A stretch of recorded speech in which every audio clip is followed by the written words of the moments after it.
Hi everyone, welcome back to the Strawberry Lily channel. I know I've been MIA for a while. That's because Ish has been hitting the fan. I will update you all in due time, but I feel like now is not the best time to update on everything that's going on just because I'm still in the thick of things. But I will say you may be able to hear in my voice already. I've been actually really sick, like recovering from a very nasty case of not even the flu, it was just the common cold for the past 10 days. I actually went into the clinic to get tested for both COVID and the flu, and it returned negative for both, meaning that I just had the common cold. However, it was still really, really intense. Like the medication that they prescribed to me, I feel like it didn't really work. I had a really bad cough that just would not let up for the whole week. And yeah, it's like I'm on day 10, day 12 right now, and I feel 95% better, but I still get slightly congested from time to time, and as you can probably hear, my voice is still kind of sore and recovering. So, that being said, though, I just want to get back into the swing of filming and everything, and I wanted to try out, in particular, these two new face primers that I picked up from Canmake a while ago now. So, this is the new Canmake Moist Prism Primer. I picked up both shades 01 Light Beige and 02 Sweet Pink. I'm going to apply one to each side of my face so that we can see if there's really any difference with the shade. I have a feeling it's not going to be very noticeable, but then again, who knows? Maybe I shouldn't judge too quickly. By the way, this is the packaging. It is all plastic and what's the word? Opaque. It's like a fully opaque bottle. I don't know, like personally, it's kind of giving Daiso to me. It feels kind of cheap, but for the price, you can't really complain. Okay, so let's go ahead and apply it. Why did I just put that on my hand? I feel like I should have put it on a brush, but anyway, you can see the consistency this way, right? So actually, that is quite pigmented, but yeah, I'm not the biggest fan of this packaging. It just feels very cheap, plastic, light. And then this is the outer packaging that it came in. So that's the beige, and then we're going to do the pink. I'm just gonna apply directly on my face. I've been shaking, but it doesn't necessarily say to shake in the instructions. I don't think so. Okay, it says 顔の中心から外側へ. So start from the center of your face, or like the inside of your face, and spread it out to the edges. But yeah, it doesn't say to shake the bottle necessarily. This is interesting. It's kind of it feels very hydrating. Like I think you can tell just by the texture that it's supposed to be a very lustrous, luminous, hydrating type of base. I was slightly trepidatious because I tend to get like oily in the T-zone area, so I was kind of worried, is it going to make me look super oily?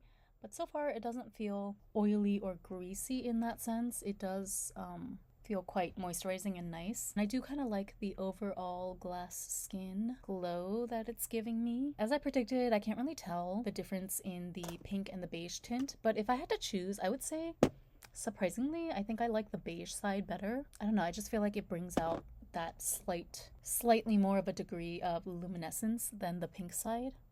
Yeah, but overall, I feel like you can't tell. I'm trying to think, should I like put foundation over this, or should I just leave it like this and then use concealer? Before that, I'm going to do my brows though with my Tier dual-ended brow pencil and mascara. Lately, I've been just using this because it's so quick and easy, even though I do still prefer overall the natural look of powder. This is just so easy to use, and I feel like the shade is pretty good. I like this grayish brown.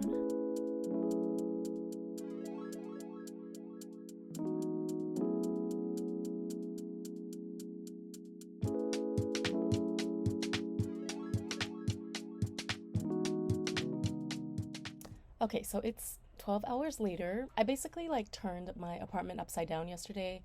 I'm sorry guys, there's construction outside. Yeah, I turned my apartment upside down and I could not find for the life of me my Tier concealer that I always use. So I'm wondering if I might have thrown it out by accident, because I have been known to do that in the past. But yeah, that kind of derailed and distracted me, and as you can see, I didn't even end up doing any of my other makeup. I just went outside and ran errands instead. But I guess in the end it all works out because it allows me to give you a no-nonsense, unfiltered review of just these two products, which is what I came on here to test out anyway. So yeah, as you can see, the finish has held up pretty well since I first applied it, which is pretty impressive. 12 hours is a long time, right? And I also, like, I went outside and did shopping and stuff. So I will just make a few comments.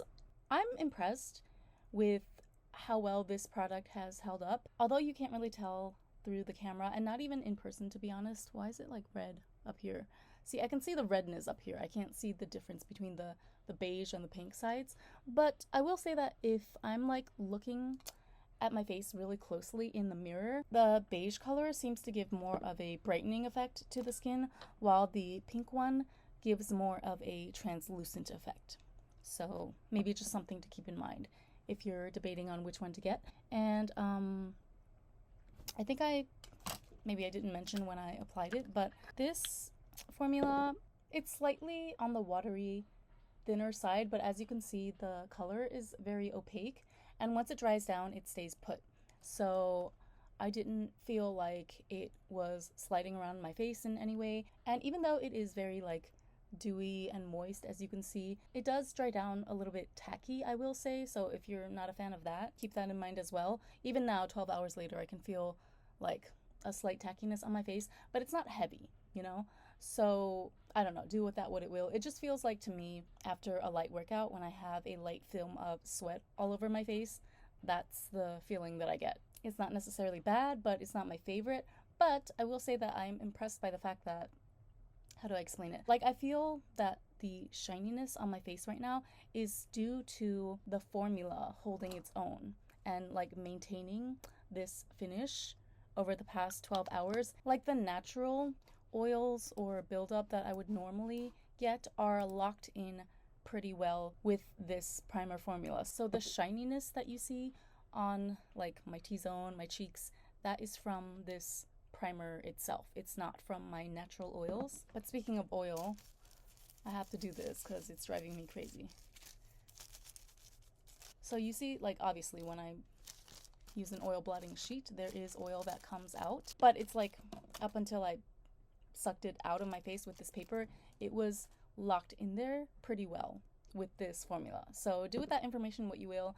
I think that when it comes to these particular primers, it comes down completely to your personal preference. For me personally, I think I still prefer to have an overall more mattified look, because I know my face is going to get like, not even necessarily oily, but it's just going to get residue that comes out throughout the day. So I would prefer to have a mattifying base to combat that. Like, case in point, my Holy Grail Etouce Face Edition primer. I need to get a new one actually because this one is empty. But yeah, I personally still prefer this. I just realized that my necklace has not been showing this whole time. But yeah, so I'm more impressed than I thought I would be with this product. It does have a lot of like beneficial skincare type ingredients in it. It has SPF 28. So there's a little bit of sun protection in there, although I think that's kind of low because there's so many products in Asia that are like SPF 50 plus plus plus. But this is a primer after all, so I guess it's like extra SPF on top of whatever foundation you put on top. Yeah, I'm just reading the description here. It says high intensity pearl enhances definition and creates well hydrated skin with a lustrous finish. I would agree with that. Long lasting hydration, moisturizing effect on par with skincare products. Agree. Brings out the skin's luster while creating a non-greasy finish.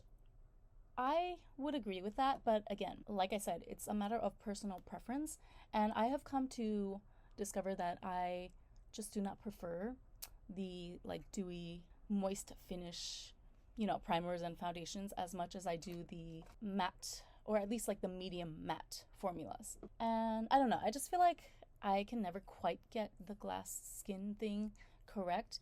Maybe I need to start shaving my face or something, but for me, I just feel like, I don't know, I never liked the effect, especially in my T-zone area and like on my cheeks. It's not greasy, but like it still feels, you know, I can feel it on my face, and it's just weird to me to have like a perpetually shiny, sticky residue on my face. I'm not just talking about this primer, I'm talking about all glowy complexion products across the board. I just feel like, okay, but I want to wipe it off, you know, if anything on my face is sticky, because my brain associates that with like dirt and grime and stuff. I do think it's a good product though if you are really looking for that luminous, glowy, moisturized effect, or if you have like very dry skin in general, maybe this would help bring out that luster. So those are my thoughts on the new Canmake Moist Prism Primer Base. You saw it with your own eyes. I did a 12-hour wear test. It has fantastic lasting power.